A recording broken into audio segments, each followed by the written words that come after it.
I don't know about you guys, but I find it really difficult to find time to read. And I'm a librarian, so almost every day I sit in a giant room full of hundreds of books, but I cannot read on my job because I'm doing my job. And when I'm at home, I'm doing all sorts of things. I'm writing, yes, but I'm also taking care of my house, of my child, of my family. I plan things, I schedule things. And my reading has really turned into listening to audiobooks as I'm doing my chores.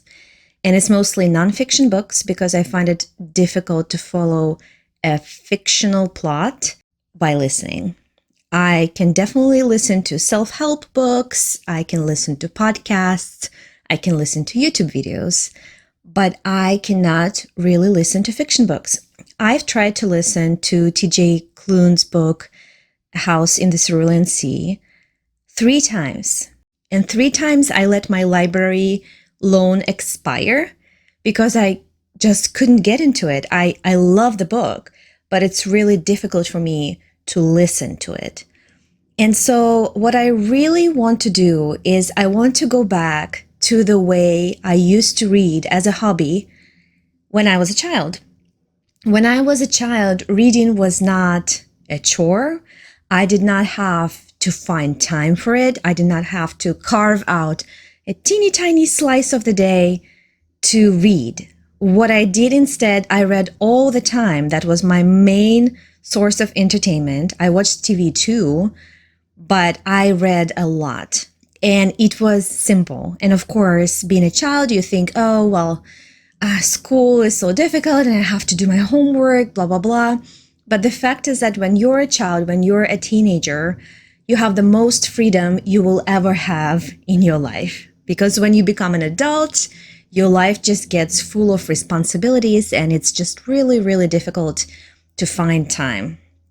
So what I want to do, because I do want to return to this hobby type of reading and I do want to be intentional about it, I want to carve out 30 minutes a day for reading fiction. It does not have to be difficult fiction, like serious fiction, like literature. It can be the most fun entertainment type beach read you can imagine. But the idea is that I need to sit down with a physical book and read for 30 minutes. So I'm going to try to do it every day. And today I would like you to do it with me. So sometimes I will post those videos that are going to be called Read With Me.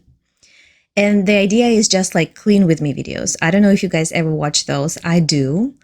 And I don't watch. I don't sit and watch somebody vacuum their room. But as I'm cleaning, I like to listen to music and what the other person is talking about as they clean their house, just for company. So if you would like some company reading today, I'll be here for the next 30 minutes. Well, that's not quite true. I'm going to go to work, then I'm going to come back home, and I'm going to be reading for 30 minutes. So if you would like to establish your reading habit, if you would like a little bit of company, just grab a book, find a book, go to the library, check out a book, buy a book, find something that's been sitting on your shelf forever and you haven't finished it, and come and read with me. I'm going to set a timer. I'm going to probably play some very gentle music or some kind of like background atmospheric sound, and it's going to be 30 minutes of reading. Easy. Well, I for one had a very lousy day at work and otherwise. So my plan is to eat carbs and to read my book. And I'm going to do it in bed because it was a hard day. So here's my little setup. My tea, my food, and this book called Swiped. As if Bridget Jones found herself in a Scream film, murderously clever. Gwen Turner has made a bloody mess of her life. She recently broke up with the most wonderful man she's ever known and quit a lucrative job to open her own failing coffee shop. To top it all off, her best friend is getting married and leaving her behind in singlehood. So that part did not really catch my attention. But then it says, along with too much cheap wine and bad reality TV, Gwen turns to a dating app to help fill the void in her life. Swiping through the few eligible bachelors left in town, she spends her evenings out on one disastrous date after another. When a string of murders occurs in her small coastal city, she's shocked by the connection between all the victims. They've each been on a date with her. So that was when I was like, okay, let me read this book. I think it sounds very fun and like something I really need right now. Ready to see somebody being murdered.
This was really fun. I think it was the right choice, this book, because honestly, it's it's a habit to sit down and pay attention to something for a long time. I feel like it's a muscle that you have to develop. And so 20 minutes in, I started yawning a lot because just being in bed and relaxing and reading something, it puts me to sleep. So continuing to read beyond that, you know, is a habit that I have to work on. But this is a perfect read for that.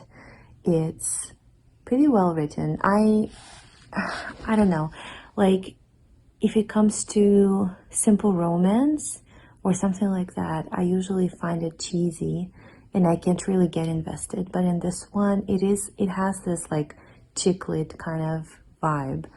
But then there's also murder involved, some mystery. So I'm enjoying that. And so far I have two suspects in my mind. So I'm curious about how it's gonna turn out. So far, two guys are dead. So we'll see what happens next. But thank you so much for reading with me today. If you did that, share what book you read. And I'd love to hear all about that. What do you think about this type of videos in general? I feel like, I don't know, it feels weird to be filming for 30 minutes without editing, without speeding things up. But at the same time, I feel like these days everything's kind of sped up. I'm listening to a lot of YouTube videos on 1.5 speed, you know, and stuff like that. And there's so much information, there's so much going on every day. So I feel like actually slowing down and just spending 30 minutes quietly in a way could be refreshing. I don't know. Let me know what you think. And I will see you guys in my next one. Bye!